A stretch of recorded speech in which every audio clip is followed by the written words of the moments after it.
Exceptional drum sound cheat codes next on Music Surgery with me, Dr. Bob. Hey you guys, quickly before we get started, please hit the subscribe button and ring the bell. And don't forget to check out the Doctor's Lounge, my store, and the links to some great samples below in the description of this video. So we all want that smack of the drums, that transient of the drums to drive our track. But once layers of guitars, background vocals, keyboards, and effects cloud up our track, many times it's hard to hear that smack poke through the wall of sound. What do the pros use to still get that smack through it all? Watch this. All right, you guys, cool stuff this week. Lots of tracks in this song. Country songs tend to be very dense anymore. Two acoustic guitars, banjo, clean guitar, power guitars, organ, what else? Tons of percussion, lots of drums. So when you have something like this, how do you poke the drums through all of this information to feel the backbeat and to feel the downbeat of the song?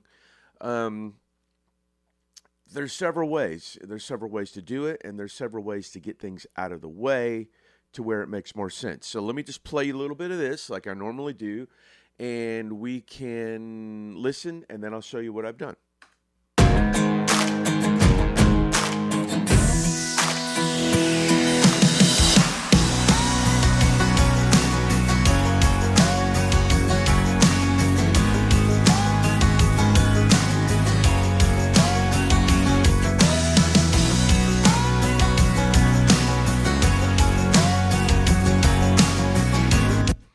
Okay, so lots going on. You can tell the drums the snare and the kick are still poking out. And let me show you. So I don't have a drum bus on this song. I have a kick and a snare bus. So what we're talking about here to make these things poke out are the transients, the initial attack of things. Because when those start to be dumbed down or you can't expand on those, it makes the instrument harder to hear. So here is the snare drum.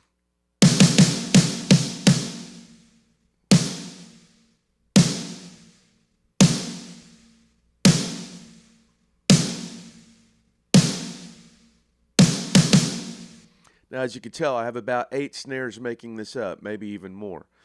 And here is the snare drum without spiff.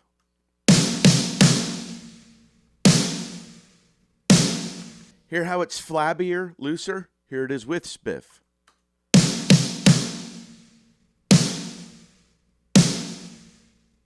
So what spiff is doing here is it's enhancing the punch, the transient to the sound. Let me show you without it. With. You can hear it clamp down. Boom, boom. It almost gives it a P sound at the beginning. Now I can make this even more pronounced so you can hear.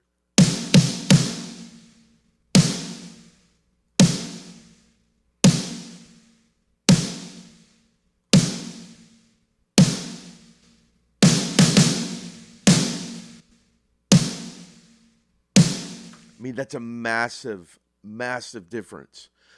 Same way with the kick. Let me go over here to the kick without spiff.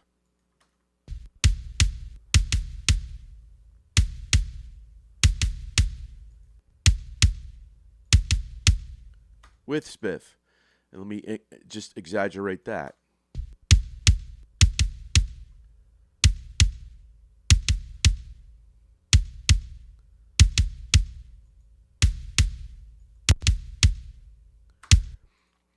Let me take both spiffs out of the kick and the snare for the mix.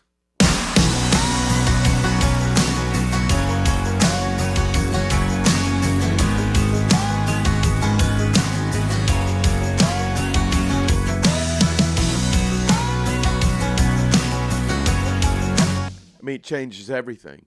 Let me lighten up a little bit on this.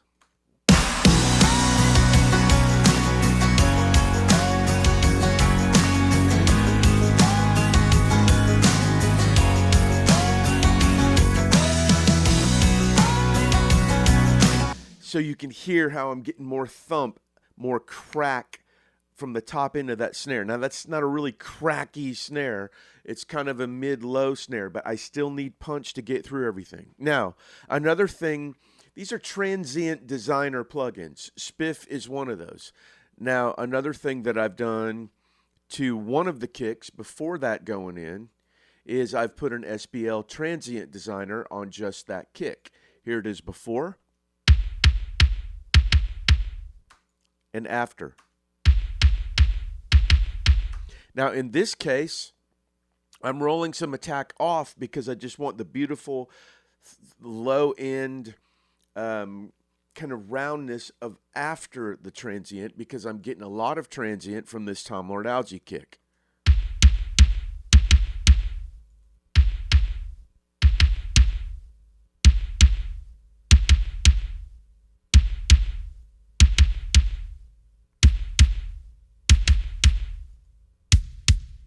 So you can hear, these are my kicks without taking the transients off of this kick, just for the low end. So here's these. And here it is with just the body of this kick along with those.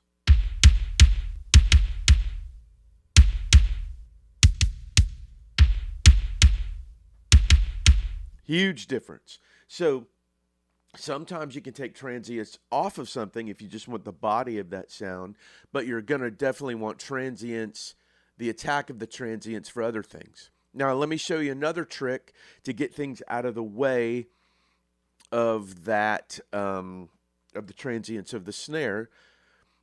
I've gone over to the acoustic guitars, and I've taken, now what Spiff will do is you can boost transients like we were with the drums, but it will also cut transients. So my acoustic guitar got a little picky. It's doubled, so there's a lot of pick information there. Here it is without Spiff.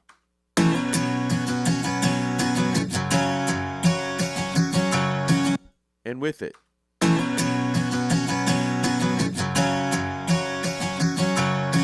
So if I hit delta, you can hear the things that it's cutting back.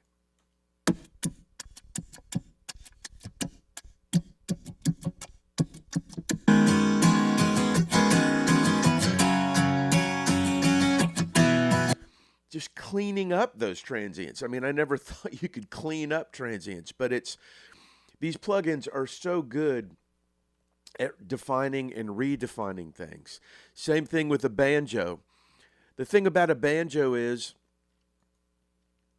you want a little bit of attack of it, but you want more of that resonating gong, kind of upper mid-ranging gong sound of a banjo, because that's what really makes it sound like a banjo on a track. So here it is on its own.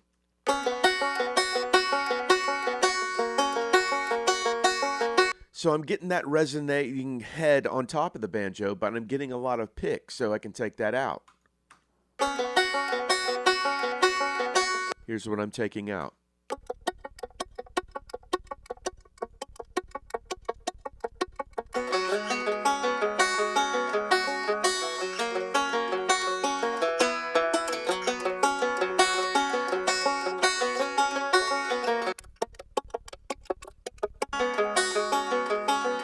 So, dealing with transients is a great way to get things to smack, especially the drums, but also taking away some transients of some of the instruments where it may be too much. A lot of picked instruments can be that way, where you just want the sheen of the guitars and not so much attack. But this video was really more about to show you about what transient designing can do for a kick and snare. One more time with them off.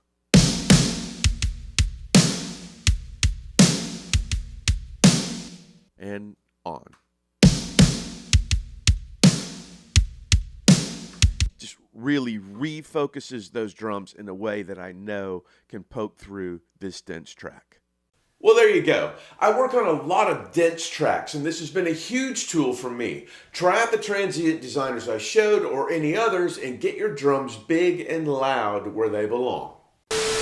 Thanks as always for watching. Give me some comment love and a thumbs up below, and hit me at drbobmusicsurgery@gmail.com if you want to say hello or you want me to work on your music.